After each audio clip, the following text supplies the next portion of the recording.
जो अपना काम है वो भी हो जाएगा। तो चलिए मोशन अंडर ग्रेविटी में हम लोग पढ़ रहे थे ना, मोशन अंडर ग्रेविटी में क्या पढ़ रहे थे, किसी वस्तु के गति गुरुत्वीय बल के प्रभाव में, ठीक है।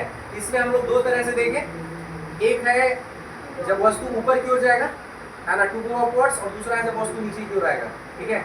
वस्तु जब ऊपर की ओर जाएगा तो वेलोसिटी जो है वो क्या होगा, धीरे धीरे डिक्रीज होगा, और उस केस में उसका रीजन क्या होगा, गुरुत्वीय त्वरण का ऋणात्मक होना, ठीक है। उस केस में गुरुत्वीय त्वरण जी का मान माइनस हो जाएगा, ठीक है। और दूसरा है जब वस्तु फ्री फॉल करेगा, नीचे की ओर आएगा, तो उस केस में वस्तु का जो वेलोसिटी है वो क्या करेगा, इंक्रीज करेगा, और इसके कारण इसका कारण क्या होगा, गुरुत्वीय त्वरण का मान इसमें प्लस हो जाएगा, ठीक है। यानी गुरुत्वीय त्वरण इसमें बढ़ेगा, ठीक है, उसके वेग को बढ़ाएगा, और इस केस में अपवार्ड डायरेक्शन वाले केस में क्या करेगा, वस्तु का जो चाल है उसको घटाएगा कौन, जी, और उसमें बढ़ाएगा कौन, जी।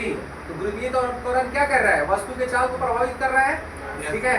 तो इसलिए इस तरह की जो गति होगा वस्तु का वो क्या कहलाएगा, गुरुत्वीय प्रभाव में गति, ठीक है, या गुरुत्वीय प्रभाव के अंतर्गत गति कह सकते हैं, ठीक है। मोशन अंडर ग्रेविटी में वस्तु का जो गति है वो गुरुत्वीय बल के प्रभाव में करेगा, ठीक है। अब एक बार उसको घुमा भी लो। बाकी जो इक्वेशन जो है इस दोनों केस में इक्वेशन है वो कैसे समझना है, तो ए का जो वैल्यू है वो जी में कन्वर्ट कर देना है, और अपवर्ड डायरेक्शन में जी का मान नेगेटिव होगा, और जहां जहां ए है वहां जी पुट कर देना है।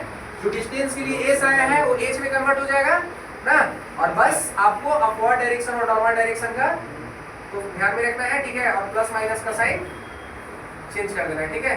तो जब अपवर्ड डायरेक्शन की बात होगी तो आपका इक्वेशन ये होगा, और डाउनवर्ड डायरेक्शन की बात होगी तो आपका इक्वेशन ये होगा, ठीक है।